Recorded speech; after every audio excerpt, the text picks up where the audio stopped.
teórica de disfunciones sexuales y tal vez violencia basada en género. Me parece que ya es la última de este segmento antes del examen que creo que van a dar la otra semana. Muy bien. Disfunciones sexuales es un tema que abarca todo lo que son las alteraciones de la respuesta sexual, ¿no? Que se vive o se experimenta en pareja, no individualmente. Entonces empecemos, ¿no? Es una patología, es un cuadro donde tiene importancia la parte psicológica o mental, y la parte somática o alguna alteración orgánica que pueda haber. Generalmente a veces la parte psicológica pasa desapercibida, como también una patología orgánica que la persona de repente ni sabe que la tiene, y esa es la causa de cualquiera de las disfunciones que puedan aparecer. Entonces vemos lo que son los trastornos. No son alteraciones que ocurren en el proceso normal de la respuesta sexual, o con la aparición de dolor durante la realización de la misma. Entonces, eso conceptúa lo que son trastornos. Como les decía, hay causas somáticas y causas psicológicas de las disfunciones sexuales. En esta parte psicológica hay factores predisponentes, hay factores mantenedores y hay factores que desencadenan estos diferentes tipos de disfunciones. Entonces, los factores predisponentes tienen que ver con las relaciones, ¿no? Que ha habido niñez con los padres, con las experiencias iniciales, ya sea en la adolescencia o tal vez con violencia en la infancia. Generalmente también se va a ver influido por lo que es la educación, si es que hay la parte religiosa y la parte moral, ¿no? Y obviamente lo que ocurre en los colegios, lo que respecta a lo que es educación sexual. Entre los factores que desencadenan o precipitan una disfunción, podemos ver que igual tiene importancia las experiencias sexuales traumáticas, la misma relación en sí de las dos personas de la pareja, situaciones en las cuales puede haber infidelidad tanto del hombre o como de la mujer, demasiadas expectativas al momento de casarse o de convivir respecto a esta esfera, o alguna alteración individual que tenga que ver con la pareja, ya sea el hombre o sea la mujer. Hay que ver la edad, hay que ver patología orgánica, hay que ver que de repente situaciones de depresión y o ansiedad pueden influir como factores precipitantes psicológicos y de la aparición de una disfunción sexual. Igualmente la etapa postparto, ¿no? La parte de porperio, en la cual también pueden aparecer estas situaciones. En cuanto a los factores de mantenimiento, tiene que ver con lo que es sobre todo las expectativas que pudieran haber en esos casos, ¿no? Hay alteración en lo que es la falta de comunicación, hay problemas generales de pareja, hay miedo a la intimidad, cómo se autopercibe cada uno de los miembros de la pareja, ¿no? Qué tanta información de lo que es la actividad, el funcionamiento, la fisiología sexual en cada género. Qué tanto han tenido como experiencias previas antes de la convivencia o antes del matrimonio. Obviamente los trastornos mentales van a influir también en esto. Todo esto tiene que ver entonces en lo que es la interacción sexual de la pareja, ¿no? En cuanto a lo que es el tiempo de aparición, pueden ser aquellos que se presentan desde un inicio, que es de toda la vida, pueden ser adquiridos, pueden ser generales, pueden ser situacionales. Adquiridos cuando ha habido ya una etapa normal de respuesta sexual y posteriormente, ya sea con la misma o una nueva pareja, aparezca alguna disfunción. La general no se limita a nada, simplemente aparece, mientras que la situacional aparece en ciertas clases de momentos, situaciones, compañeros o tipos de estimulación. También hay la debida a factores combinados o a factores psicológicos. Esos serían los tipos de alteraciones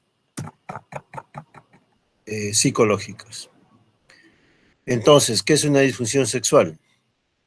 Vendría a ser una alteración o una dificultad en cualquier etapa de la respuesta sexual o del acto sexual, que evita que ya sea la pareja o el individuo logren una esfera sexual satisfactoria o puedan disfrutar de esos momentos de intimidad en pareja.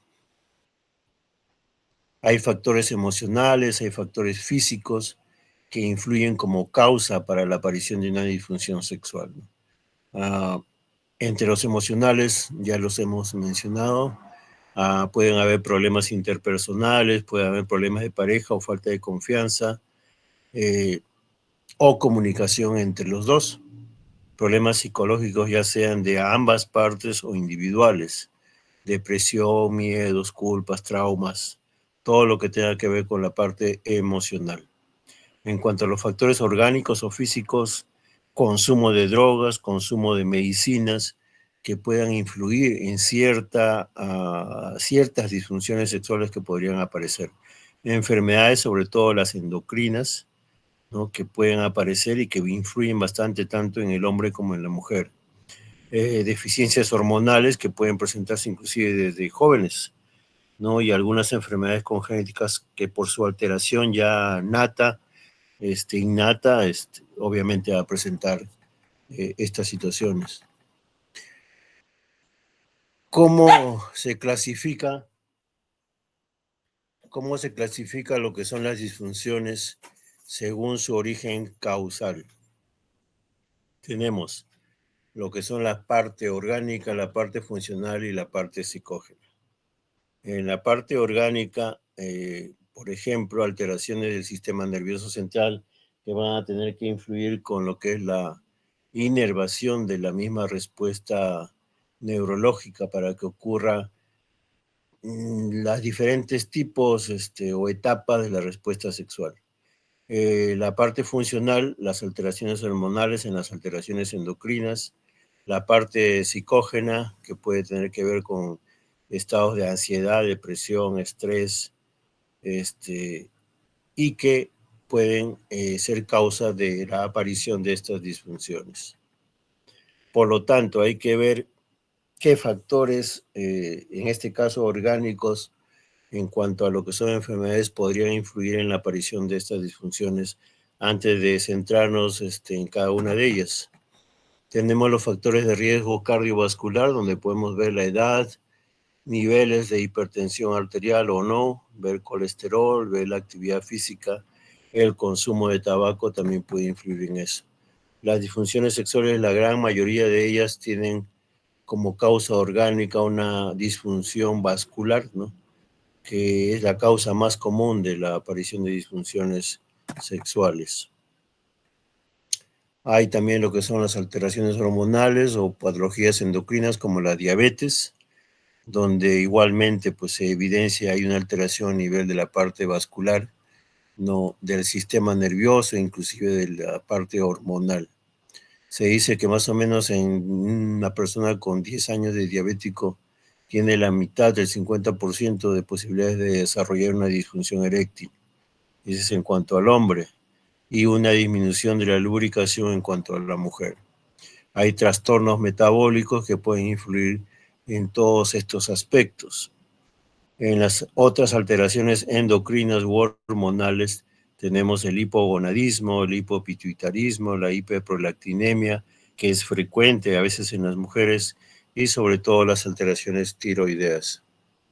En la insuficiencia renal crónica, que es una patología de origen multifactorial, se afecta a un 80% de los varones y un 70% en las mujeres. Las alteraciones genitourinarias se ven en varones, los problemas prostáticos, que a veces con un control y tratamiento oportuno se pueden manejar casi en un 80% de estas personas. Las enfermedades neurológicas como por ejemplo el Parkinson, donde hay alteración de la respuesta neural, más o menos en las mujeres hay alteración en lo que respecta a la tercera fase de la respuesta sexual, que es la aparición del orgasmo, e igualmente en el varón en un 85%, en la mujer en un 75%. Y alteraciones ya, bueno, mentales que podrían tener que ver como ansiedad, depresión, patología ya más profunda psiquiátrica y el uso a veces de medicamentos psiquiátricos que ya vamos a ver también influyen en esto.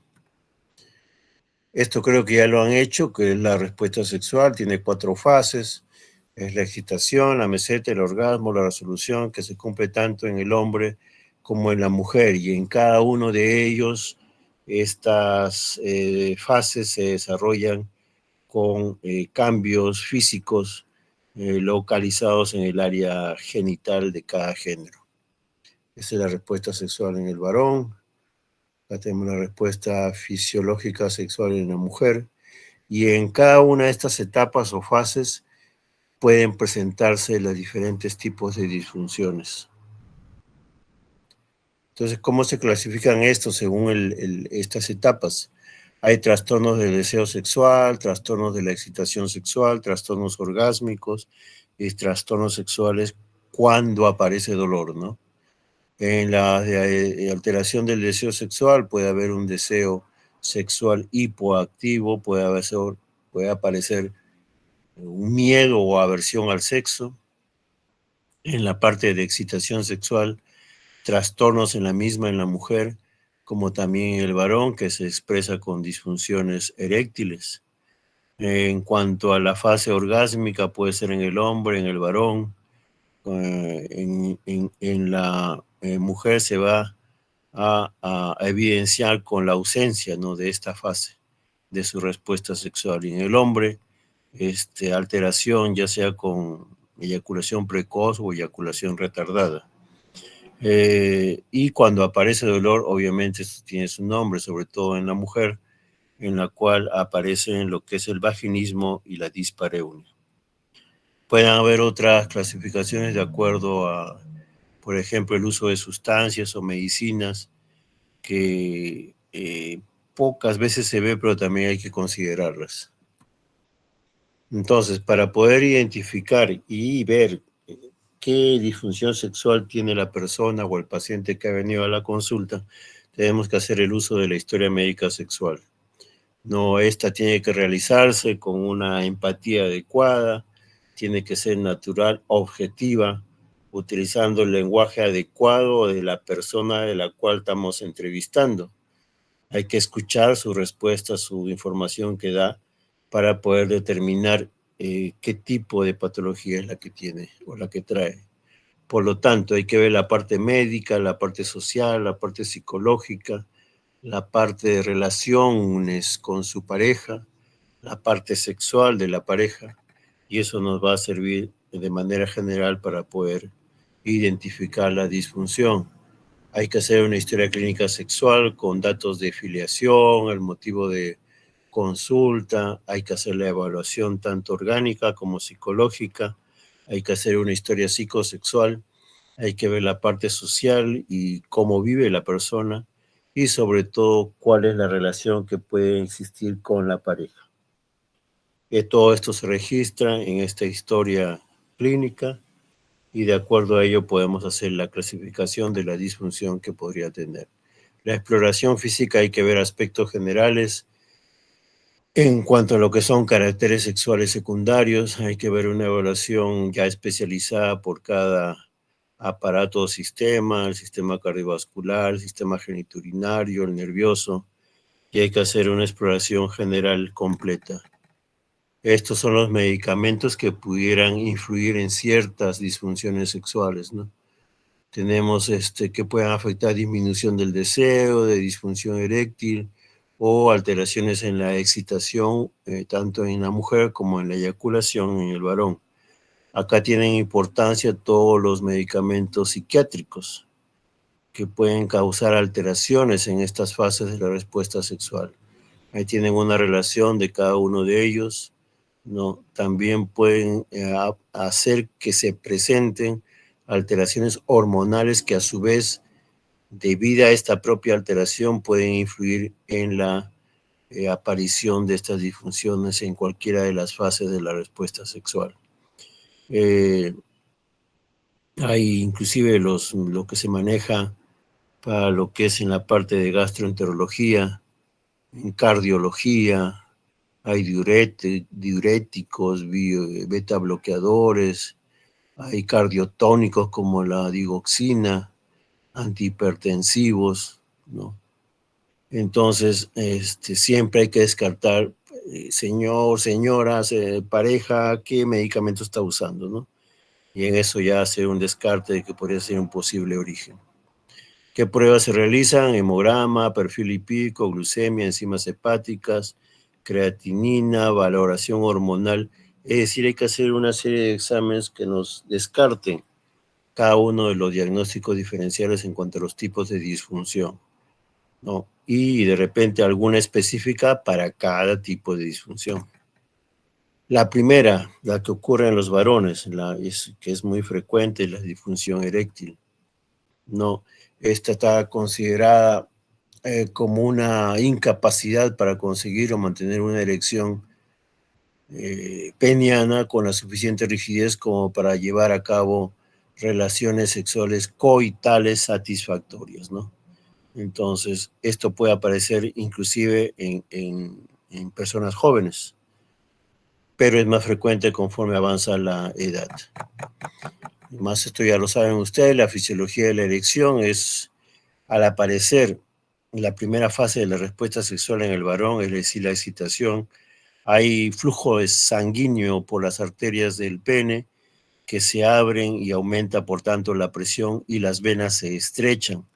Por lo tanto, hay sangre que se acumula en los cuerpos cavernosos que va a contribuir a la tumescencia y al aumento de tamaño del órgano genital masculino. ¿Qué podemos ver entonces, resumidamente, ya como lo que es factores orgánicos en la aparición de las disfunciones, ¿no? En este caso de la disfunción eréctil?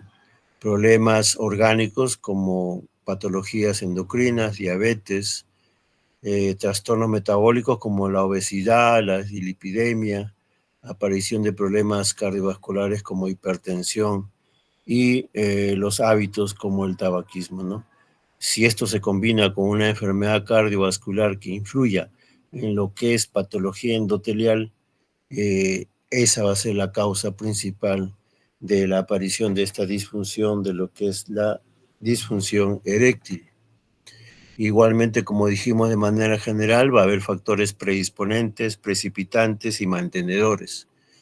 Entonces, los predisponentes, hay que hacer ciertas preguntas en cuanto a la disfunción, desde cuándo ocurrió, si es que hay erecciones nocturnas o no, si es que esto ocurre en determinada situación, con determinada persona, qué enfermedades pueden influir en ella, qué factores sociales o de trabajo pueden influir, cómo va la relación de pareja y si alguna de los dos miembros de la pareja pueda tener algún problema orgánico, ¿no? Y qué soluciones han intentado para poder resolver el problema. Entonces, ¿qué podemos hacer para ver una exploración física que abarcaría?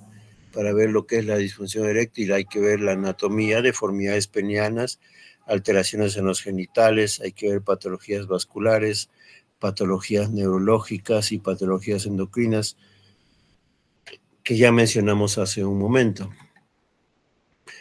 Hay que hacer una valoración neurológica, la valoración vascular del endotelio, y hay que diferenciar entre la parte psicógena y la parte orgánica como causa de la aparición de una disfunción eréctil.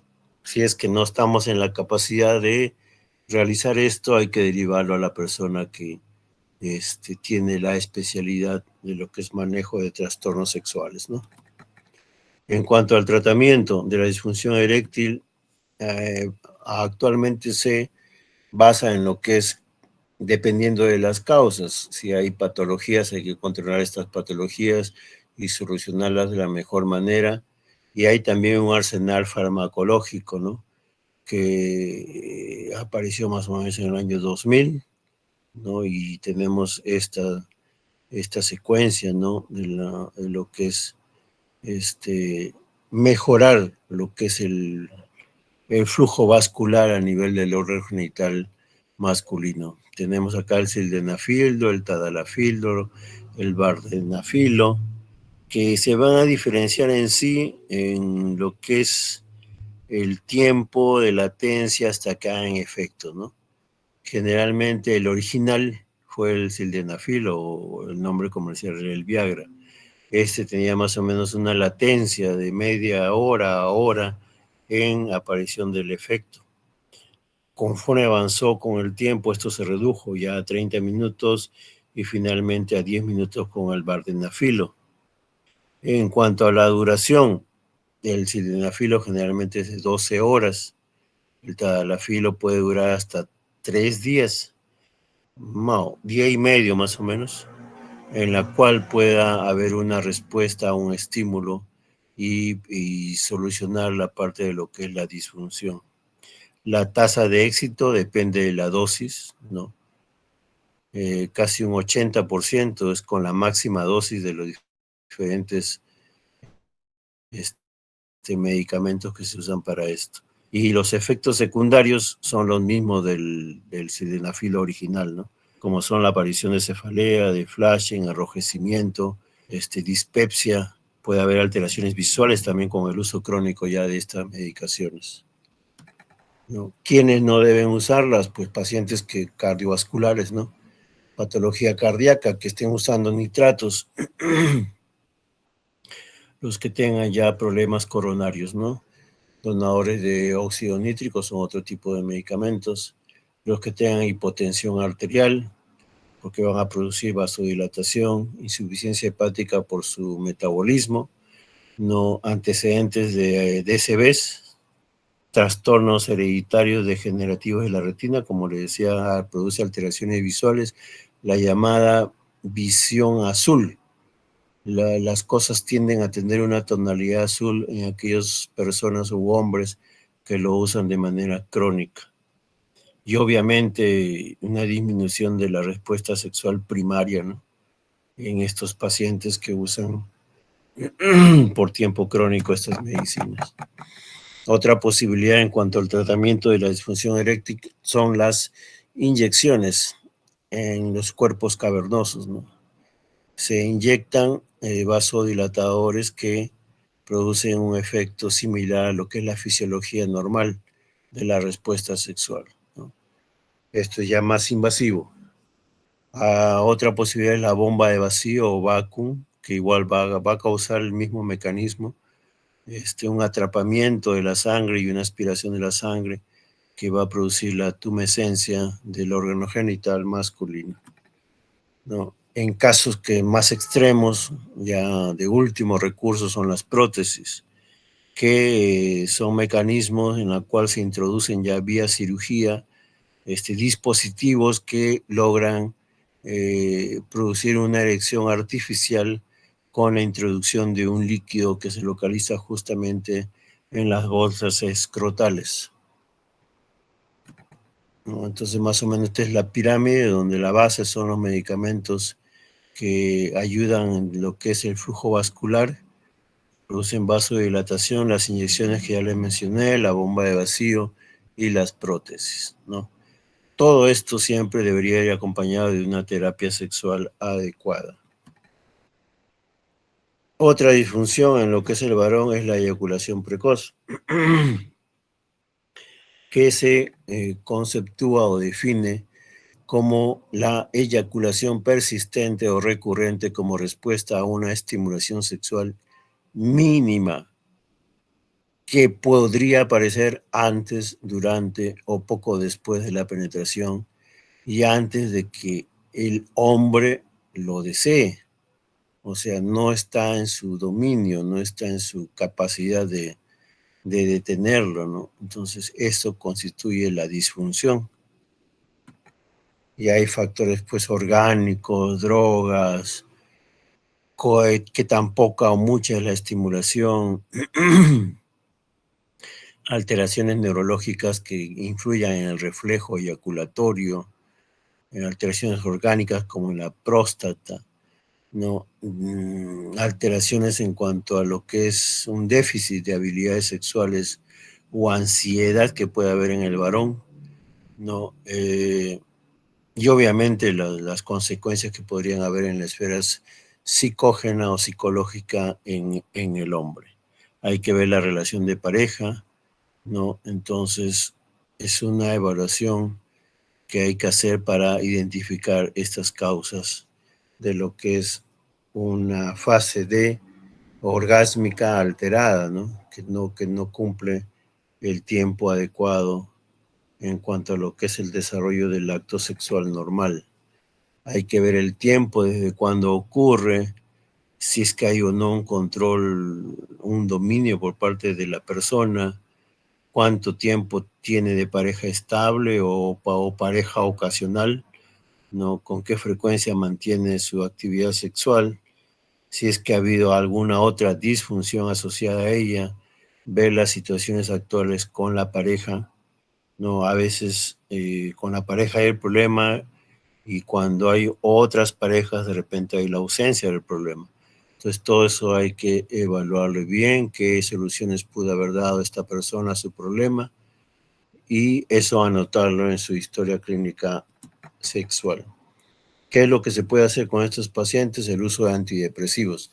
Como ya les mencioné hace un momento, algunos de ellos pueden influir en la respuesta, ¿no? Entre ellos, estos antidepresivos disminuyen lo que es la tercera fase de la respuesta sexual en el varón, ¿no? Lo que es la parte de la eyaculación, del orgasmo, que pues ocurriría muy prontamente si no se usan estos medicamentos. Estos tienden a que este tiempo se prolongue. Por lo tanto, está indicado el uso de antidepresivos para el tratamiento de la eyaculación precoz. Entre ellos, el más estudiado es la sertralina, que es un inhibidor de la recaptación de serotonina que influye como efecto secundario en esta respuesta orgásmica, ¿no? Hay que hacer un tratamiento etiológico si hubiera una patología orgánica, todo esto acompañado de una terapia sexual, ya sea individual o de la pareja. Hay que informar, hay que hacer ejercicios de Kegel en el varón para que pueda controlar este mecanismo de eyaculación. No hay que implicar a la pareja siempre en el tratamiento. No hay inclusive también preservativos con anestésicos que disminuyen la sensibilidad de lo que es el glande y por lo tanto podría producir un retardo en la aparición de la fase orgásmica o de eyaculación en el varón, ¿no? Entonces, tenemos uno donde el orgasmo ocurre muy rápidamente, me refiero al orgasmo del varón, donde es la eyaculación precoz, pero también hay lo contrario. Hay un trastorno del orgasmo masculino donde se retrasa esta respuesta, ¿no? Entonces ahí se tiene que ver a lo que es la eyaculación retardada, ¿no? Que es frecuente, a veces no se identifica muy bien, porque generalmente el varón no lo manifiesta, ¿no? Y a veces la mujer ni lo detecta, porque se tiene el concepto de que cuanto más tiempo dura el varón, es mejor, pero eso depende, porque al final el acto es en pareja.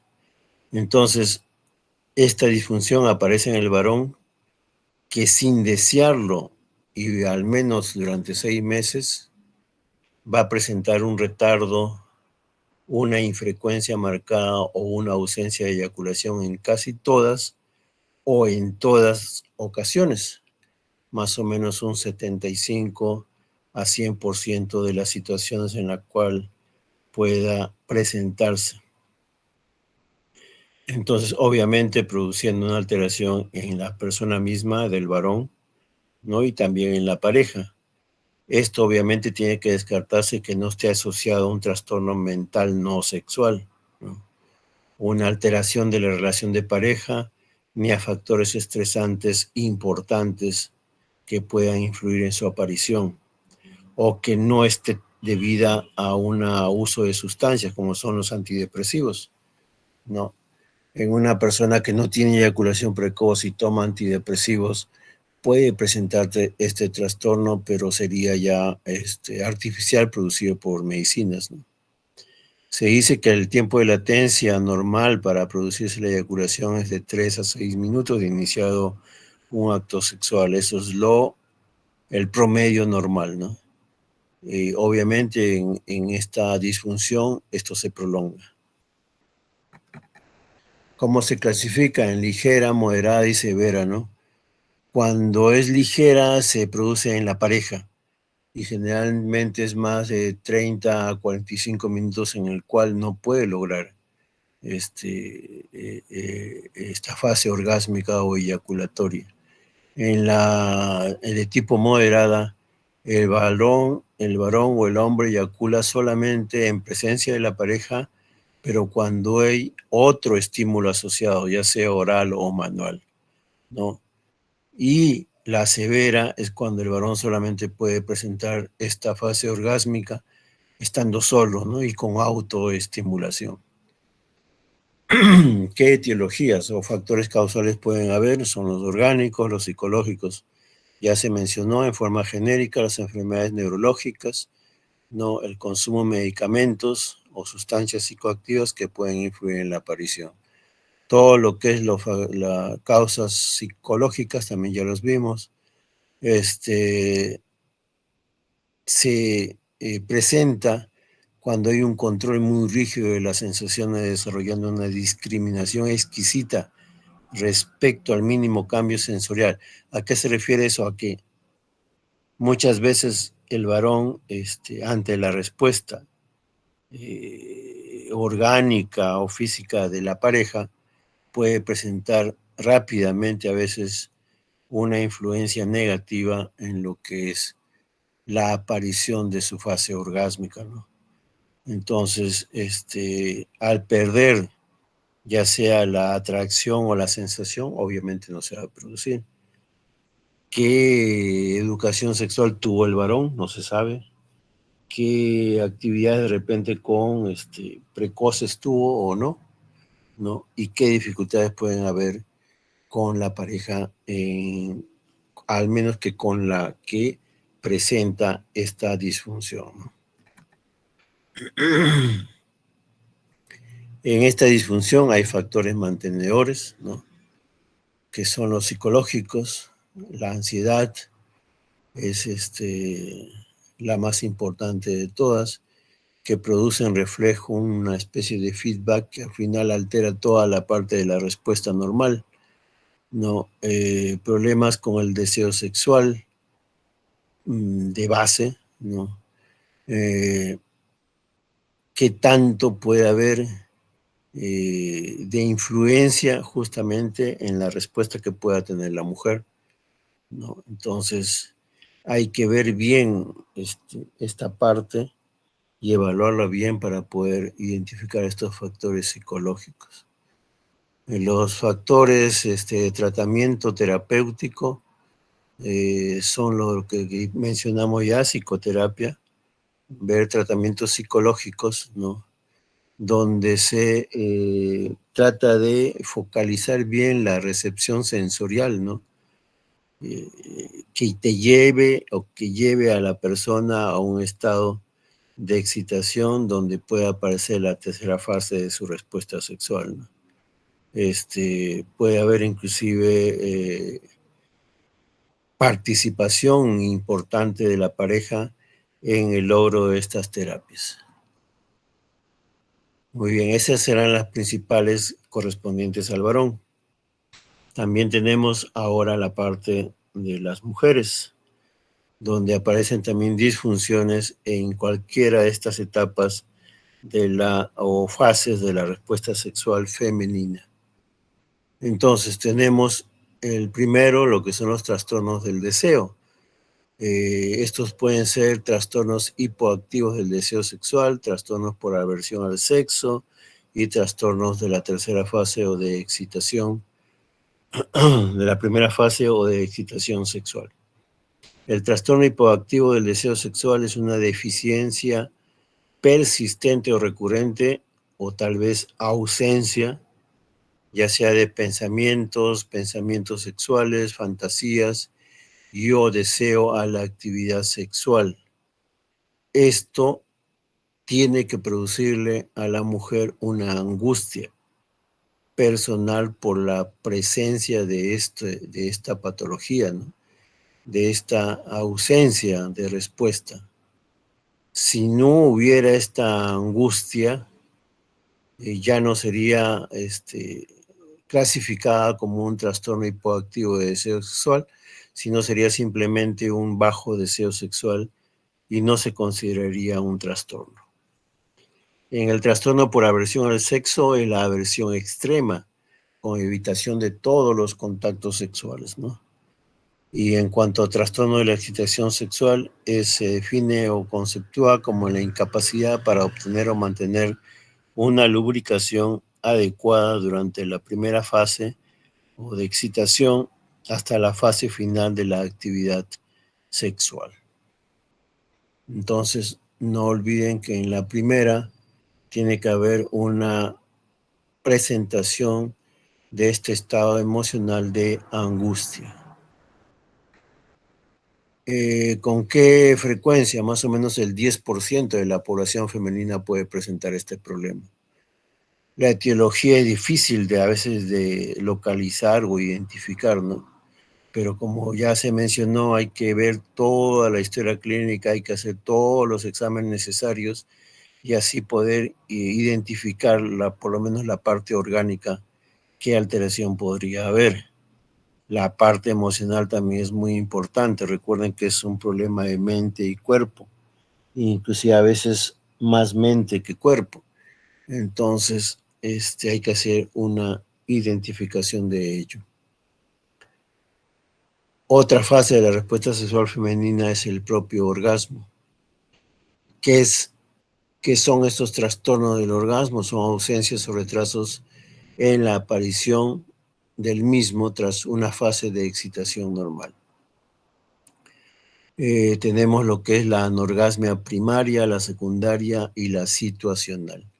La primaria nunca la mujer presentó este logro de su respuesta sexual, nunca tuvo un orgasmo. En la secundaria ya ha habido episodios de que sí ha tenido el logro de esta fase, pero repentinamente se deja de tenerlo, ya sea por aparición súbita o por cambios de pareja, situacionales, etcétera, o aparición de enfermedades. Y el situacional es cuando se desarrolla en determinados factores o situaciones en la mujer. Entonces tenemos trastornos de la excitación y trastornos del deseo sexual y del orgasmo, ¿no? En cuanto a este último, la etiología es más o menos la orgánica es baja, ¿no? Es un 5% más o menos, siendo mayores los factores psicológicos, donde influyen tanto la educación como también la influencia cultural en la mujer.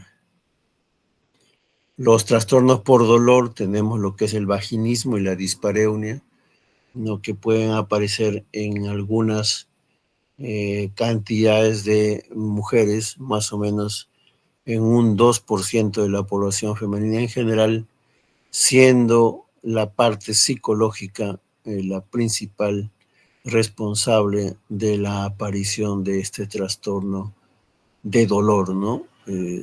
Donde hay un espasmo o contracción involuntaria del tercio externo de la vagina, que como ustedes ya saben es la zona de mayor estimulación en lo que es en la realización del coito copulativo en la mujer. esta aparición de vaginismo puede ser primaria o secundaria a otros factores. La dispareunia es un dolor persistente o recurrente en genitales que puede aparecer al inicio de la penetración, al inicio del acto coital, durante el acto coital o tras la penetración o terminación del acto coital.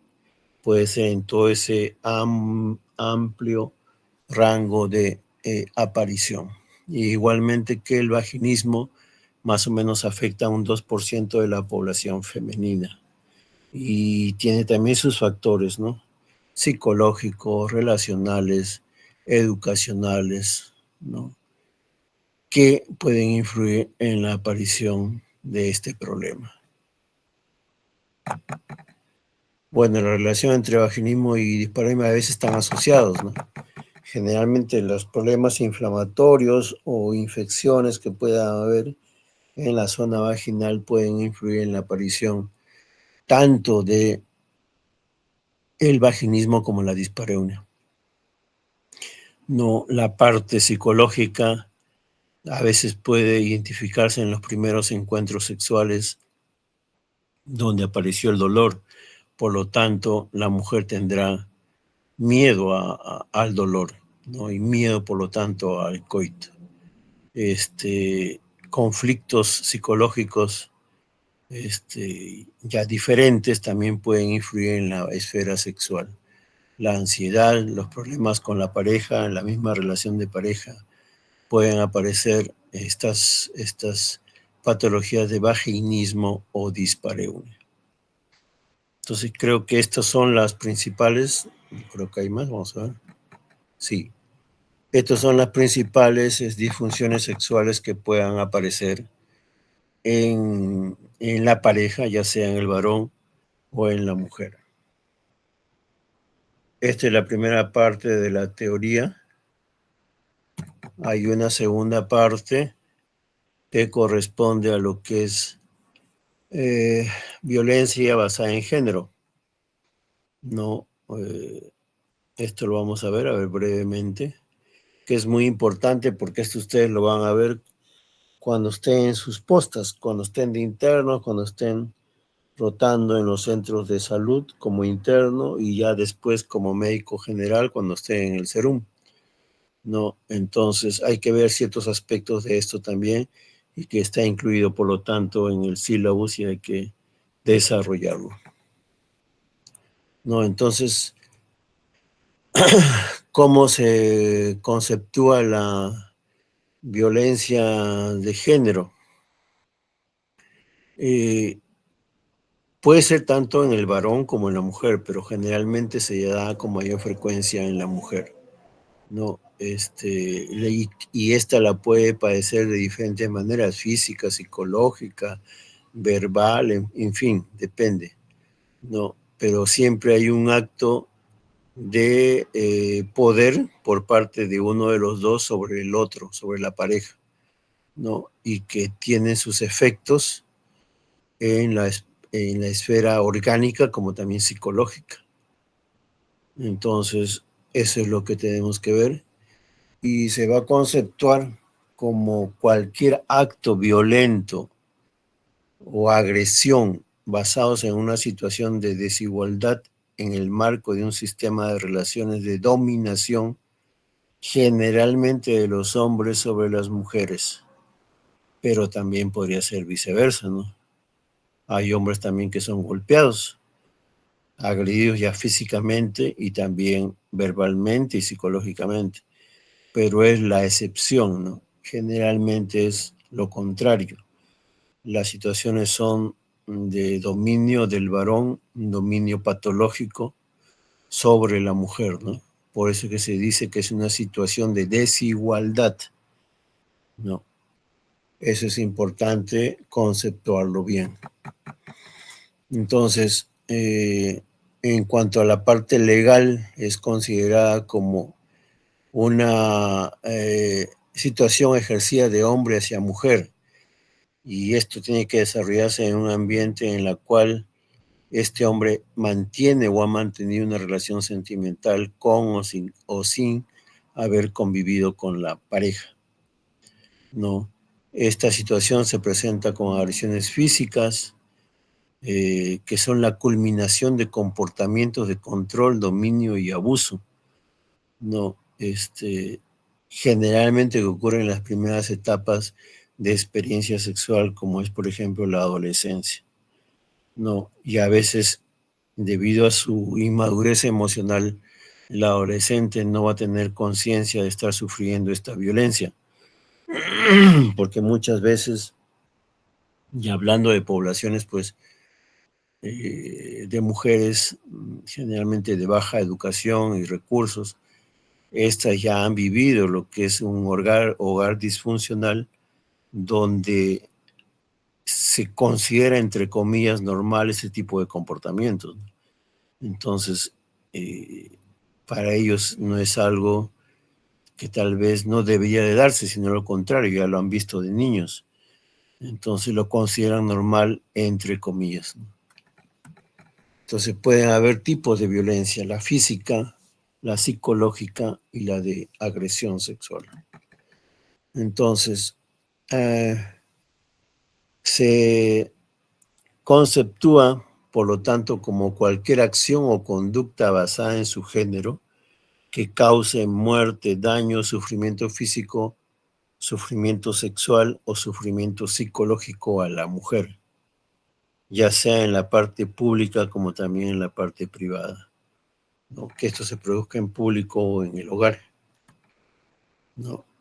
Por lo tanto, hay una ley, la 30364, que sirve para prevenir y sancionar y erradicar la violencia contra las mujeres e inclusive contra los integrantes del grupo familiar, que en este caso serían los hijos, ¿no? Que se promulgó en el año 2015. En nuestro país es un problema prevalente y cotidiano, ¿no? Una de las tasas más elevadas se producen por violencia a nivel mundial y también a nivel de nuestro país. Aproximadamente de 10 mujeres, 7 presentan en algún momento un tipo de violencia, ya sea física, psicológica o sexual, en algún momento de su vida, ¿no? Hasta el año 2022 había muchos casos de violencia, de estos 3 tipos de violencia, y esto se desarrolló de la totalidad de casos, la mayoría en la capital, ¿no? Se dice que en la mayoría de casos la violencia es perpetrada por la pareja de la víctima, ¿no? Y esto se incrementó durante la pandemia. ¿Por qué? Porque no podía salir. Imagínense uno, no poder salir, no poder trabajar, y haber esa mujer estado en un ambiente de agresión constante, la imposibilidad de salir acrecentó aún más, por lo tanto aumentó el número de casos, ¿no? Hay casos que se han visto ya como que fueron noticia, ¿no? El caso del muchacho que agredía físicamente a la pareja en un encuentro sexual, asesinatos, ¿no? Y feminicidios perpetrados tanto en la capital como en provincia. Entonces, esto es el extremo ya, ¿no? Lo que es la agresión física, ¿no? Que termina con un feminicidio. Hay diferentes leyes que han influido para poder erradicar, disminuir, prevenir, sancionar esta violencia contra las mujeres. Pero esto tiene muchos factores, ¿no? Es multifactorial. Bueno, las leyes ayudan, pero al final no van a resolver todo, ¿no? Hay que tener soluciones para esto, posibles soluciones que ayuden en la disminución de la aparición de este problema, como es implementar en los colegios y cursos de tutoría, educación y charlas sobre cómo identificar la violencia de género, ¿no? Desde un inicio, desde las etapas tempranas. en la cual ya el adolescente comienza a experimentar estas vivencias y qué hacer y a quién acudir y dónde orientarse o informarse para que esto no siga evolucionando y llegue a cosas mayores, ¿no? En la parte legal, pues algunas personas o organismos manifiestan que se debería de aumentar la condena para los culpables de violencia, ¿no? Sobre todo en lo que es la violencia de género, ¿no? Hay que contribuir como solución en hacer evaluaciones psicológicas al inicio de cada ciclo, tanto para alumnos como para docentes, en las cuales se mejore, por lo tanto, la educación y la información, para que estos a su vez puedan influir en la gente que lo necesita. En la parte escolar igualmente, hacer evaluaciones psicológicas tanto en escolares como en padres y hasta en profesores, ¿no? Hay que promover actividades donde ambos géneros puedan participar al mismo tiempo, ya sean en instituciones educativas o centros laborales. Todos estos son sugerencias o soluciones que deberían de darse. Por lo tanto, la conclusión es que la principal causa de esto es la creencia que una persona presenta o se cree superior sobre otra, principalmente basado en su género, en este caso del hombre sobre la mujer. En el Perú se encuentra en el tercer lugar con la tasa más elevada a nivel mundial desde años atrás, y la mayoría de estos casos no son tratados con seriedad o con justicia. Las consecuencias, daños psicológicos, físicos, sexuales y hasta a veces feminicidios, ¿no? Entonces, si se piensa como un equipo, deberíamos concientizarnos más sobre este problema, ¿no? Los profesionales de salud, desde los médicos hasta los técnicos o hasta los promotores de salud primaria de las comunidades deberían ser capacitados en esto.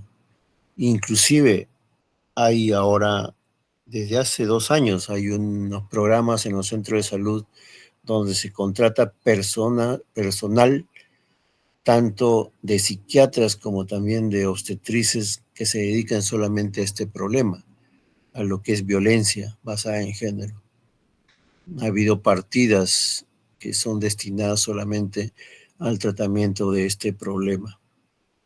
Imagínense, psiquiatras en una posta, ¿no? Eso nunca se había visto, pero ante la aparición del aumento de las casuísticas, pues se ha obligado a los conductores de la salud pública a presentar como alternativa la contratación de estos profesionales para disminuir en algo e informar a la comunidad de esta situación que es muy frecuente y que puede terminar trágicamente muchas veces, ¿no?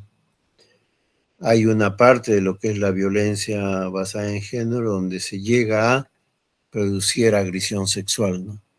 Esto tenemos que ver como violación, que es la penetración sexual con la penetración sexual de cualquier parte del agresor, ¿no?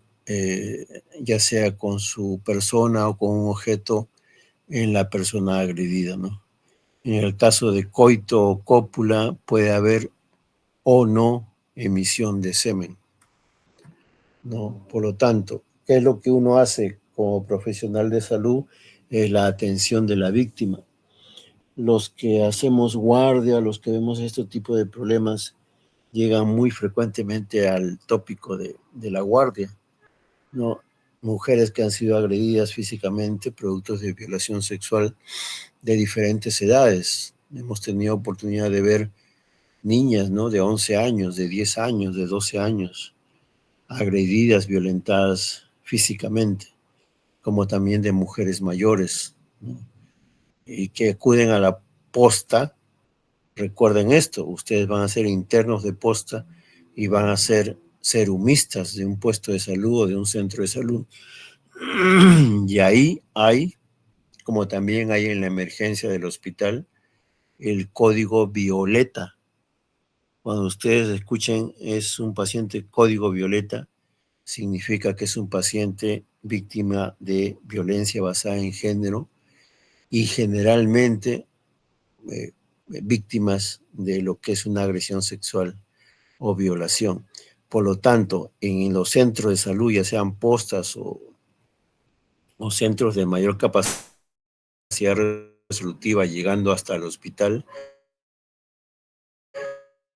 hay pues aspectos de tratamiento, de profilaxis, de exámenes que se deben cumplir de acuerdo a su capacidad de resolución de la institución, ¿no? Entonces, hay que interrogar a la víctima. En estos casos, se recomienda que debe hacer en un sitio privado donde le pueda informar adecuadamente. Generalmente estas personas, estas mujeres, ya vienen con una evaluación del médico legista, que es el médico o el especialista que determina en sí los daños que puede haber producido esta agresión física o sexual en la persona. Y nosotros en la posta brindamos un apoyo, ya sea de exámenes o de tratamientos iniciales, ¿no? Igualmente en el hospital. Una vez que uno se ha informado y ha tenido el relato de lo que ocurre a la paciente, eso se va a registrar en la historia clínica.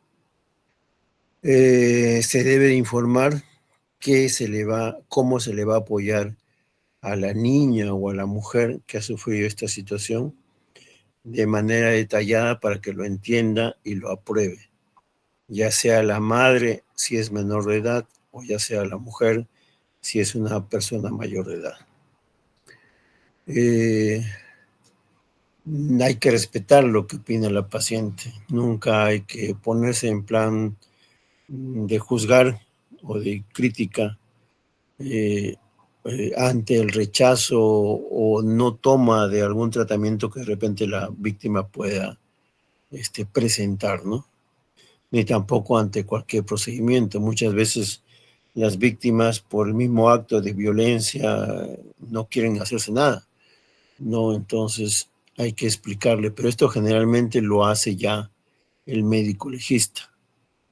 Hay una parte del kit de manejo de código violeta donde se debe tomar muestras, pero cuando ustedes, bueno, no sé si en el serum, dependiendo de dónde estén, ya debe haber pasado por el médico legista.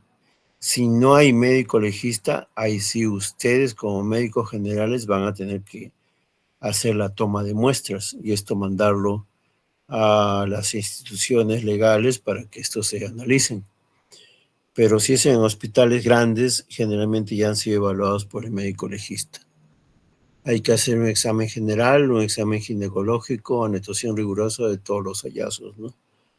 Cuando estas pacientes llegan, por ejemplo, al hospital, generalmente nosotros ya no les examinamos la parte genital, porque sería repetir un examen que ya tuvo con el médico legista y sería invadir aún más o agredir aún más la situación ya de por sí violenta que ha pasado la mujer, ¿no? Entonces se coloca, por ejemplo, yo en lo particular pido el informe del médico legista y coloco la evaluación que pudo haber hecho o por lo menos el diagnóstico que ha presentado en su evaluación médico-legal. Y obvio ya esa parte y simplemente se realiza lo que es los exámenes, el tratamiento, todo el protocolo de código violeta, ¿no? Si no fuera este el caso y estás en tu posta y tú tienes que hacerlo, tienes que usar tus guantes, ¿no? Sin talco. Hay que recolectar tal vez secreciones tanto en la área genital o en la área púbica, guardarlas de la manera adecuada. Hay que tomar 2 muestras, tanto del cuello uterino como también de la cavidad vaginal. No. La primera es para la visualización directa de lo que son espermatozoides, ¿no? Y la segunda se realiza para lo que es estudios de ADN, ¿no? Entonces, estudios genéticos. Eso se deriva rápidamente al Ministerio Público o a la autoridad designada en estos casos. No, hay que identificar al agresor si es que esto se puede hacer.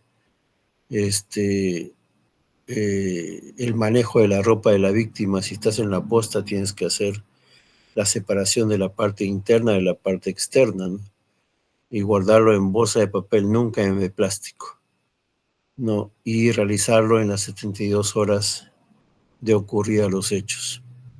Hay que identificar el material obtenido, ropa, muestras, etcétera, con el nombre de la víctima. Dice, no guardar en bolsas plásticas ni en lugares húmedos. Hay que tomar los exámenes que estén disponibles en tu hospital, en tu posta, en tu centro de salud, de acuerdo a la capacidad resolutiva de la misma. Una prueba de embarazo, diagnóstico de enfermedad de transmisión sexual, presencia de secreciones, etcétera, ¿no? Anticoncepción oral va a haber hasta en la última posta donde tú estés del territorio peruano. Hay anticoncepción oral de emergencia y eso tiene que darse, a menos que la mujer esté teniendo ya un método de uso, ¿no? Que a veces puede pasar, pero generalmente no. Entonces hay que darle el tratamiento de anticoncepción oral de emergencia. Realmente son 2 pastillas, ¿no? De lo que es el levonorgestrel. Ya, y protección contra enfermedad de transmisión sexual, ¿no? En todas las postas va a haber penicilina, en todas las postas va a haber eritromicina, ¿no? Entonces, eso sí se puede dar. Lo que no haya, se deriva ya a un hospital de mayor capacidad resolutiva para que lo complemente, ¿no? Eso ya se hace previas coordinaciones. Tratamientos antibióticos que hay en las postas, ¿no? Vacunas contra hepatitis B también hay en las postas, por lo tanto también vas a hacer eso. No, hay que dar esquemas de inmunoglobulina también en estos casos, que eso sí a veces no hay en las postas, más hay sobre todo la vacuna y se aplica en aquellas que no han completado el esquema de vacunación completa contra la hepatitis B. Hay que dar profilaxis, ¿no? Medicamentosa contra el VIH, por lo menos la primera, la de inicio, y después se deriva ya a un hospital de mayor capacidad resolutiva. Hay que registrar siempre en la historia clínica el relato de la paciente, el diagnóstico del médico legista, el motivo por el cual llega a tu posta o al hospital, depende de donde estés, ¿no? La identificación del posible agresor, en qué momentos, el lugar, la fecha, todo eso se debe apuntar en la historia clínica, ¿no? Entonces, hay que hacer seguimientos con controles. Esto se manda a un hospital, ya si estás en una posta, para que le realicen seguimientos y exámenes de laboratorio. Entonces, esto más o menos es el manejo de lo que sería un centro de salud, una posta de salud o un hospital de esta parte de violencia basada en género, que es la más trágica, podríamos llamarle, donde ya hay una agresión física. Muy bien. ¿Alguna pregunta, alguna interrogante sobre estos temas que hemos conversado? Doctor, Buenas, sí. Mi única dime, pregunta es si va a pasar estas clases, si no va a pasar las clases, las dos. para pasarles los PowerPoint, Sí, los pago después los dos. sí, Por- sí lo puedo pasar, no hay problema. Ok, Tendría que coordinar con la delegada, y a ella ok, les pasaría a ustedes. No, no, no hay problema, yo les puedo pasar. ok, doctor. ¿Ya? Ya. ¿Alguna otra duda, muchachos, chicas, futuros doctores, doctoras? Estos temas es un poquito de repente bastante teórico, ¿no? Pero lo vas a ver tarde o temprano en algún momento de tu vida profesional. ya sea como una consulta de algún amigo o familiar o como una consulta médica, ¿no? Entonces tienes que saber toda esta parte, qué hacer. Doctor, ¿y qué va a venir en el examen? La doctora Arce nos ha pedido algunos casos clínicos y algunas preguntas, obviamente, de teoría, ¿no? Eh, lo que se ha enviado son interrogantes y casos clínicos que se han desarrollado ahora, ya, y que fácilmente la vas a poder resolver. ¿Cuántas pondrá la doctora Arce? No sé. ¿Cuántas preguntas de estos temas? No lo sé. De repente uno, de repente 10, no sé. Ya la doctora tiene ya el banco de preguntas que le he enviado. Ya ella designará a ver cuál es. Porque eso cambia de año en año. Algunos años se pregunta más de ciertos temas, otros años cambia totalmente. Por lo tanto, tienen que leer todo, ¿no? Con la misma dedicación y atención para que puedan dar un buen examen. Muy bien. Delegada, entonces, corriendo contigo el envío de esta, ¿te lo envío por WhatsApp o me mandas tu correo en todo caso? Ya, ya pues, entonces de repente más tarde o mañana temprano a ver lo envío. Listo, muy bien. Entonces damos por terminado la presentación teórica de hoy.